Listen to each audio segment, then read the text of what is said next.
সম্মানিত হাজিরিন, আকা আলাইহিস সালাতু ওয়াস সালাম হাদিসে পাকে কি ইরশাদ করেন যে একজন সাহাবী আরজ করলেন যে কিয়ামত কখন কায়েম হবে। তো আকা আলাইহিস সালাতু ওয়াস সালাম ইরশাদ করেন যে কিয়ামতের কি প্রস্তুতি নিয়েছো? তো সাহাবী রাসূল বললেন, ইয়া রাসূলুল্লাহ, আমার কাছে এরকম কোনো তৈরি নয়, তবে আমার কাছে একটি আমল আছে, আমি আল্লাহ আল্লাহ রাসূলকে মহব্বত আর ভালোবাসি। আকা আলাইহিস সালাতু ওয়াস সালাম বলেন, যাও, যাকে তুমি মহব্বত আর ভালোবাসো তার সাথে তোমার হাসান নাসর হয়েছে। ওই মজলিসের মধ্যে সাহাবায়ে কেরাম বসেছিলেন, বলে ইয়া রাসূলুল্লাহ, এই সুসংবাদ, এই খুশখবরি শুধু ইনার জন্য আছে না সবার জন্য আছে? আকা আলাইহিস সালাতু ওয়াস সালাম বলে, না, সবার জন্য আছে। যে যাকে মহব্বত ভালোবাসবে তার হাসান নাসর তার সাথেই হবে। আল্লাহু আকবার। এখন আমরা নিজে জিন্দেগির উপর আমরা একটু মুআয়না করি, আমরা লক্ষ্য করি যে আমরা কাকে মহব্বত করি। আলহামদুলিল্লাহ, আমাদের যুবক ভাইরা এই মাহফিল সাজাইছেন। হুজুর মখদুমে পাক আলাইহির রহমাতুল ইজমাম গত বছর এই মাহফিল এখানে উদযাপন হয়েছিল, এই বছর হয়েছে। তার মানে যে আমাদের এই যুবকদের অন্তরের মধ্যে হুজুর মখদুমে পাক আলাইহির রহমাতুল প্যার মহব্বত আছে। এটা এত সুন্দর মাহফিল, এটা এখানে আজকে এই বছর ওটা সাজার আল্লাহ তাআলা তৌফিক দান করেছেন।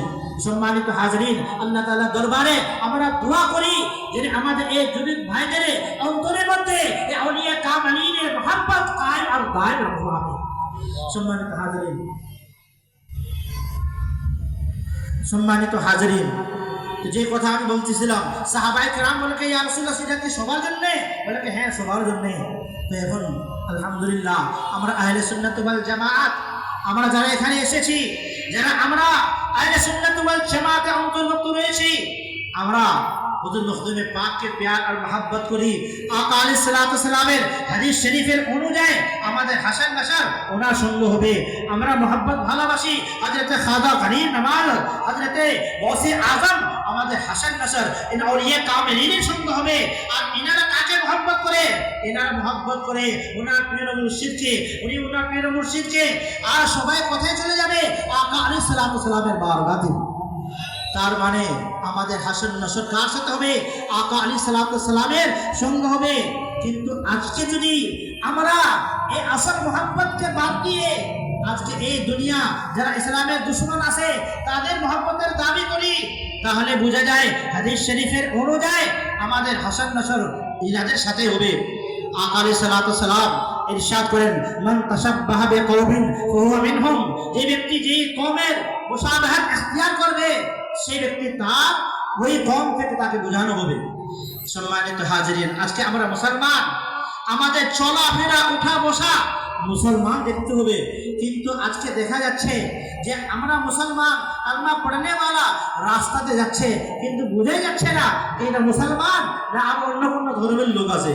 হাজিরিন সামিন, আজকে আমাদের এরকম কালচার হয়ে গেছে। তো হুজুর মখদুমে পাক আলাইহির রহমাতুল ইজমানের এই উরুস মুবারক থেকে এই কয়েকটি নসিহত আপনারা আমল করার চেষ্টা করুন। এক নম্বর, আকীদাকে মজবুত করতে হবে, নিজের ঈমানকে মজবুত করতে হবে। কারণ আজকে আহলে বাইতের মহব্বতে সামনে রেখে হলে সাহাবায়ে কেরামের সামনে আজকে মুস্তাকি আর বেয়াদবি করতেছে। আবার কিছু এরকম লোক আছে যে সাহাবায়ে কেরামের সামনে বেয়াদবি আর মুস্তাকি করে, আর কিছু এরকম লোক আছে যে আহলে বাইতের আধারের সামনে বেয়াদবি আর মুস্তাকি করতেছে। আজকে আমাদেরকে ইনাদের আকীদা থেকে আমাদেরকে বাঁচতে হবে, নিজের সন্তানকে বাঁচাইতে হবে। আর এটার জন্য কি ইলমে দ্বীনের দিকে আমাদেরকে ধাবিত হতে হবে। উলামায়ে কেরাম, উলামায়ে রাব্বানিয়িন আছে, তাদের সাথে নিসবত আর সম্পর্ক রাখতে হবে। যে উলামায়ে দ্বীন থেকে আপনি যদি দূর হয়ে যান, তাহলে আপনার ঈমানের হেফাজত হবে না।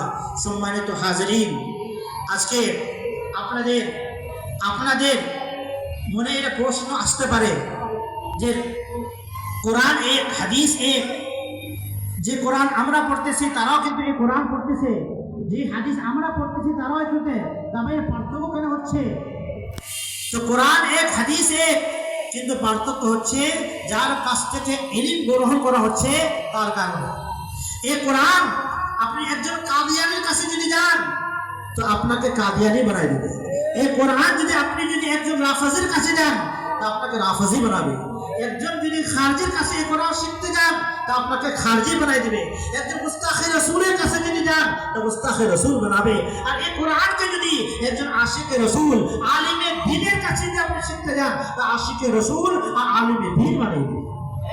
সম্মানিত হাজিরিন, আজকে আমরা দেখতেছি আশপাশে যেখানে একটা মাদ্রাসা দেখলাম, যেখানে নিজের সন্তানকে আমরা ওই জায়গায় আমরা নিয়ে যাচ্ছি, এটা দেখলাম না যে যার পাশে আমার সন্তান ইলম হাসিল করতেছে তার আকীদা কি আছে, সে তো গুস্তাখে রসুল নয়, গুস্তাখে সাহাবা তো নয়, তে গুস্তাখে আহলে বাইত তো নয়।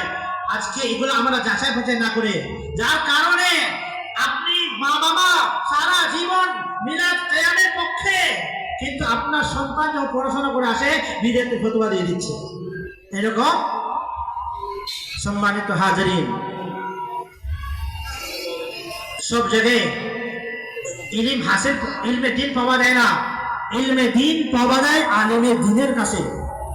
যার কাছে দ্বীন নাই তার কাছে দ্বীন পাবেন না, যার কাছে আদব নাই তার কাছ থেকে আদব আশা করতে পারবেন না, যার কাছে আকা আলাইহিস সালামের তাজিম আর আদব নাই এরকম ব্যক্তির কাছে আপনি তাজিম আর আদব শিক্ষা পাবেন না। আলহামদুলিল্লাহ, যারা জামিয়াত আশরাফে ইজারুলুমে পড়াশোনা করে আপনাদের সামনে নমুনা আজিজাম ইমরান হাবিব আশরাফি এখানকার ফারিগুত তহসিল আজকে আজমাতে সাহাবায়ে কেরামের উপর বয়ান করতেছেন, আহলে বাইতে আতহারের উপর বয়ান করতেছেন, আহলে সুন্নাত ওয়াল জামাতের আকীদার উপর পাহারা দিচ্ছেন। উনি যদি একজন আকীদার মাদ্রাসা চলে যেত আজকে এই বয়ান শুনতে পারতেন।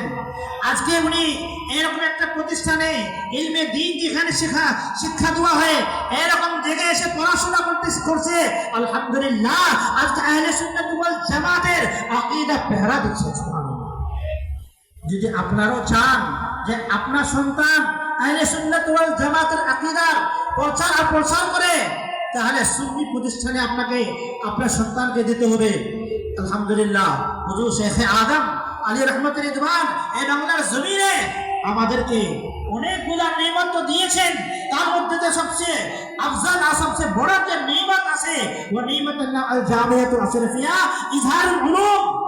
এই প্রতিষ্ঠান আমাদেরকে দিয়ে হুজুর শেখে আদম আমাদের উপর এরকম ইহসান করেছেন যে কিয়ামত পর্যন্ত আমরা এই ইহসানের হক আদায় করতে পারবো না।